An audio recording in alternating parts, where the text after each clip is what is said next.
Girl, you got to let me know. Should I stay or should I go?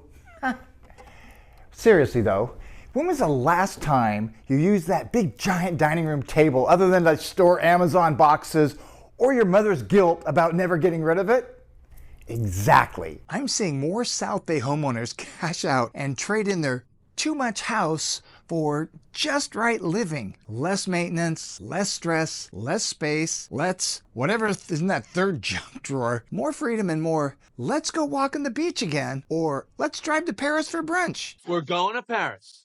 Great, just in time for brunch. If you're like a lot of my friends and clients here in the South Bay, Los Angeles, the big house is starting to feel like a burden. The stairs, annoying. The yard, a jungle. The pool, more green than blue. Let's talk about why now might be the perfect time to downsize without downgrading your lifestyle. Downsizing doesn't mean you're giving up space. It means you're gaining freedom. Less house equals lower bills, less maintenance, more you time, less space, less stress, less stuff, right? But for a lot of people, downsizing is one of the most stressful and emotional and downright chaotic decisions they will ever make. Let's talk about why it can suck and why it can also be absolutely Glorious, Mr. Benico, glorious. Let's start with the bad news. Downsizing sounds like freedom until you realize you just gave away your grandmother's 11-foot-long dining table, the one that you told her you'd never get rid of, and now the grandkids eat turkey on TV trays, just like we had to. It's fine. People forget that your home isn't just walls and square footage. It's memories. It's a place where your kids grew up and they posed for prom pictures on those now annoying stairs. It's identity. It's where you knew where the batteries were without even thinking. And the emotions? Whew. Well, one minute you're tossing old Nat Geo magazines like a decluttering ninja, but we can't see you because, but anyway. And the next you're crying because you found your kid's macaroni art from 1994. And this was going to go into the trash? I don't think so. I'm keeping it. You're trying to do it all at once? Mistake. Trying to do it alone? Mistake. Bringing everything you own to the new place? Huge mistake. Expecting your kids to want their Christmas ornaments that they made out of dough?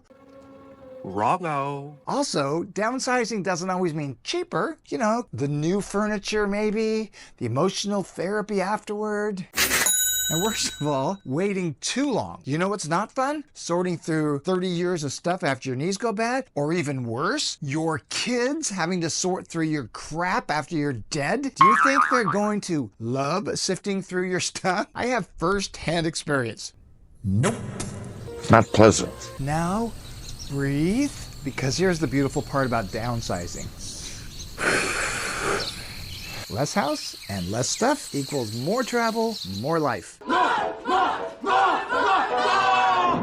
After the boxes are gone and the 47 super cute Christmas mugs are donated to Goodwill, then you'll realize you don't miss any of it. You find stuff faster, you clean less, you spend less, you walk to more places, and most importantly, you're no longer owned by your decades of collected stuff. It's a real bummer when you paid the movers to move your matching yellow couch and love seat, you know, the one with the flowers, only to find out that it doesn't fit in the new place, and now you have to get rid of it.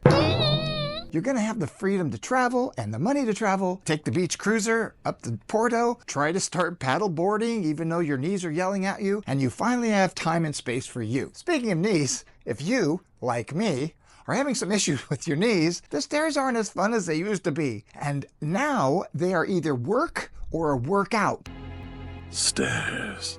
It's all about planning for the last quarter of your life. Either have an elevator or lose the stairs. Your future self will thank you. And here's what I want you to do before you start to downsize, okay? This is important. Get a pencil. List your non-negotiables. Who has a pencil? What must your home have versus what do you not really need? Then, you can test drive small living. You can just rent a place first, just to measure your emotional reaction or even, your physical reaction.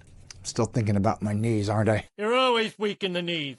Don't bring your stuff that you think you'll need, because you won't. Be realistic. One guest room is fine, and your grown kids don't want their stuffed animals that you've been saving for 40 years. Ask me how I know. And remember, clutter is not just physical, it's mental. Once you clear the house and all the tons of things that you've collected over the years, your mind will start to clear. Why the heck am I keeping that?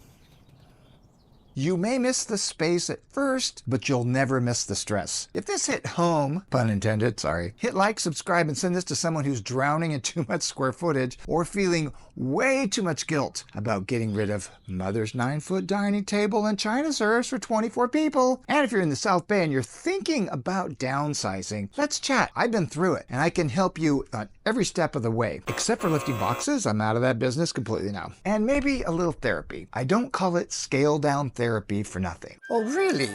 So tell me about your mother. You're welcome.